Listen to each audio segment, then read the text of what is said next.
कधीच नाही चुकणार तुमचे फेवरेट टीव्ही शोज झी5 सोबत, तेही एकदम फ्री।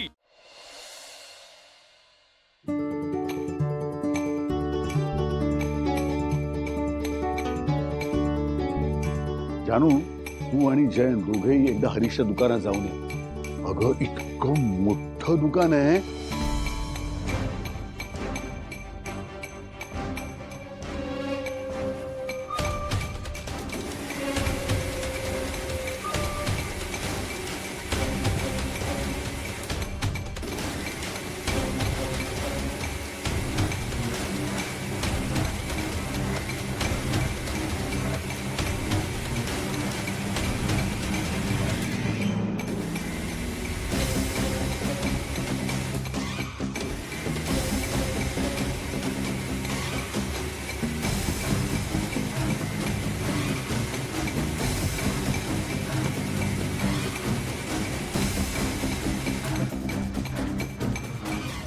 जयंत, मी आता जानूला सांगत होतो तुम्ही दोघे एकदा हरीशच्या दुकानात जाऊन या।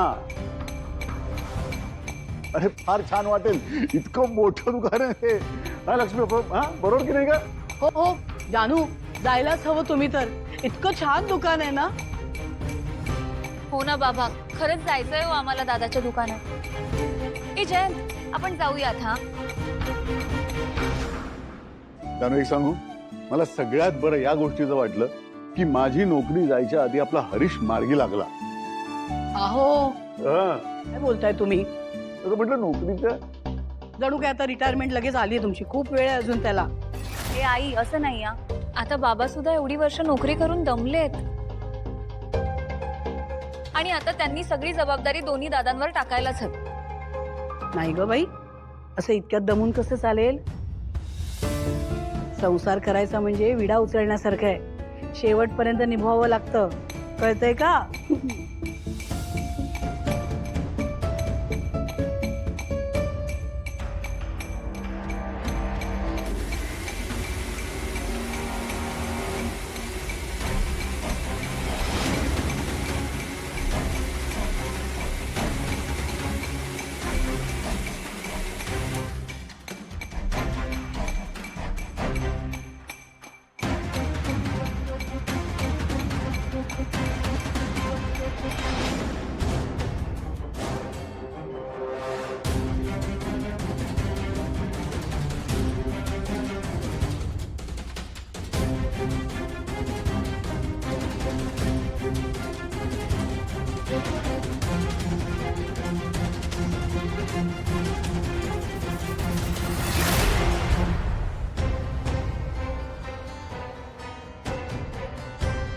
अरे वा, छान बारीक केलंय।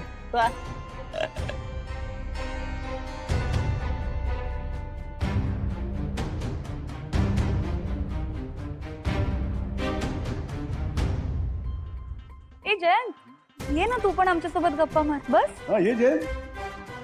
हा, तो एक कामाचा कॉल आहे, तो करतो आणि मग घेतो। बर,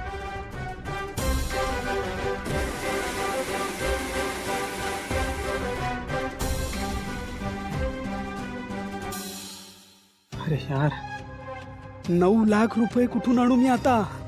बँकेचा हप्ता कसा भरू? या विजयने ना खूप मोठा चुना लावलाय मला। आता कोणाला सांगू मी या सगळ्याबद्दल? हप्ता गेला नाही तर बँकेचे लोक घरी येतील का? बापरे, काय करू मी, काय करू?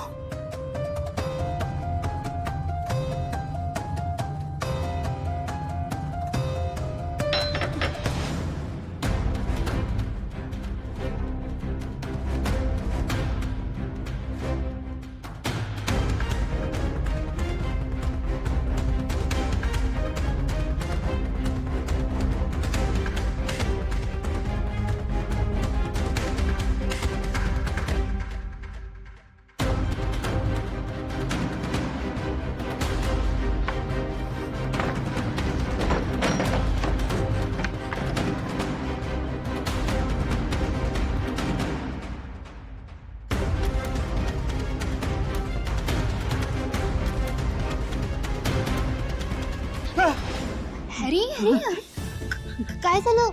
एवढा का घाबरलेस तू? काही नाही का ते तू अचानक हात ठेवलास ना आणि मी कॅल्क्युलेशन करत होतोस म्हणून मला ना सुचवलं नाही काही. बोल ना, काय म्हणत होतीस? नाही काही नाही. अरे उद्या प्रोजेक्टची मीटिंग आहे माझ्या. मी ऑफिसला लवकर जाणार आहे हेच मला सांगायचं होतं. सो मी आतमध्ये जाऊन आता प्रेझेंटेशन करते आणि माझं काम झाल्यावरच मी जेवेन. तू माझी वाट बघू नकोस. जेवून घ्या. हो हो मी जेव. किती घाबरलाय सर. नाही ओके. जेवून घ्या. हो हो.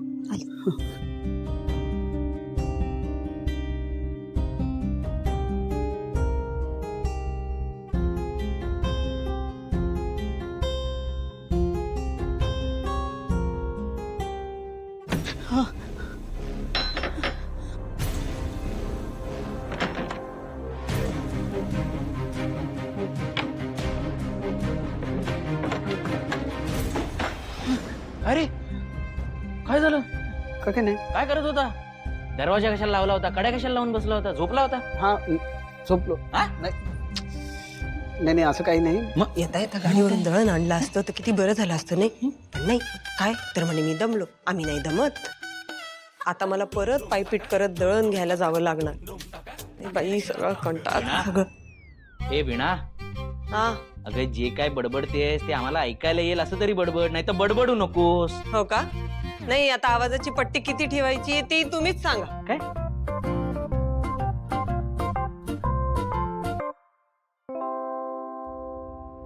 काय आहे बाजूला.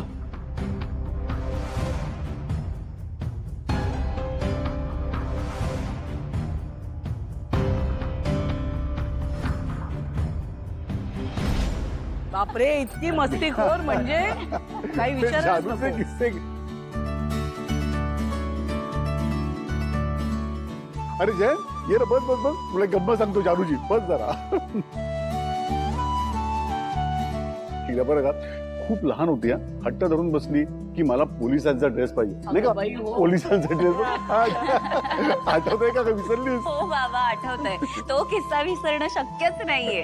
अरे हिला इतकं समजावायचा प्रयत्न केला, म्हटलं काही वाटेल ते देतो, पण अगं हा हट्ट सोड, ऐकायलाच तयार नाही. अरे शेवटी गेलो एका ड्रेसवाल्याकडे, म्हटलं की लहान मुलीचा पोलिसांचा ड्रेस हवाय. तो माझ्याकडे बघायला लागला. म्हटलो लहान मुलीचा पोलिसांचा ड्रेस कुठे मिळणार आहे? नाही मिळाला. तसाच घरी आलो, तिने पाहिलं की ड्रेस मिळाला नाहीये. अरे अख्खं घर डोक्यावर घेतलं होतं, माहिती आहे किती रडली होती. त्यानंतर आम्हीच युक्ती काढली. आम्ही तिला म्हटलं, आता तू अशी रडत बसलीस ना तर पोलिसांना कळणार आणि पोलीस स्वतः येणार आणि तुला उचलून घेऊन जाणार.